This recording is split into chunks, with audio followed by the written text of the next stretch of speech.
सुपारीच्या वाडीमध्ये अनेक आंतरपिकं घेतली जातात. आपण आता बघूया तिथे काय काय आंतरपिकं आहेत. तर इकडे हे जे आहे ना, ही काळी मिरीचं आहे. वेल चढवलेले असतात ह्याच्यावरती, सुपारीच्या खोडावरती. अजून एक आता छान दाखवते बघा तुम्हाला मी. इकडे वेलची आहे, वेलची लावलेली आहे आणि वेलचीचे कंद असतात. तर ते कंद त्याची लागवड केली जाते आणि मग हे साधारण 2 वर्षाचं रोप आहे हे.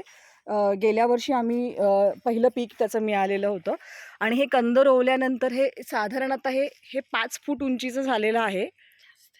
आणि त्याच्यानंतर हे बघा, आता हे इकडे खालती त्याचे बघा हे असं फुटलेलं आहे, ह्याचे कंदाला ना धुमारे फुटल्यासारखं झालेलं आहे. तर हे जे आहेत नाही का, ह्याला वेलची येणार आणि एक साधारण 3.5 महिन्यांनी, म्हणजे आता साधारण ऑगस्ट सप्टेंबरमध्ये ह्याला वेलची यायला सुरू होईल आणि त्याच्यानंतर आणखीन पुढचे 3 महिन्यांनी ती वेलची तयार होईल आणि मग ती वेलची वाळवली जाईल. साधारण एका झाडापासून 1 किलो ओली वेलची मिळते आणि मग सुकल्यानंतर त्याचं अजून वजन कमी होणार, कारण ते सुकल्यावर पाण्याचा अंश निघून जाणार. तर ही अशी आमची इथे वेलची आहे. आणि इकडे कॉफी आहे मध्ये. मी कॉफी दाखवते जवळून. कॉफीला बी धरू लागलेलं आहे आता. तर फेब्रुवारी मार्चमध्ये कॉफीची सुंदर फुलं मी दाखवलेली होती, फोटो त्याचा पोस्ट केला होता. आणि आता हे बघा, हे कॉफीच्या बिया आहेत ह्या इकडे. अजून इकडे आत्ता बघूयात पुढे खालती.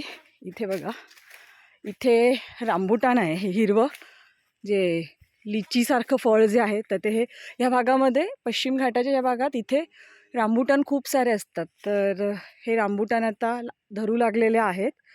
अजून एक आत्ता इथे बघा, हे अननस आहेत. खूप छान गोड चवीचे अननस आहे. मधला गाभा पण काही काढावा लागत नाही, इतके सुंदर चवीचे अननस आहे. त्याला बांधून ठेवून दिलेलं आहे सुपारीच्या पानामध्ये, कारण ना इथे डुकरं येतात, रानडुकरं येतात, मग काहीच हाताला लागत नाही. तर त्याच्यामुळे हे बांधून ठेवून देतो. आणि इकडे पुन्हा एक बघा, तुम्हाला इथे वेलचीची रोपं ह्या रांगेमध्ये अशी पाहायला मिळत आहेत.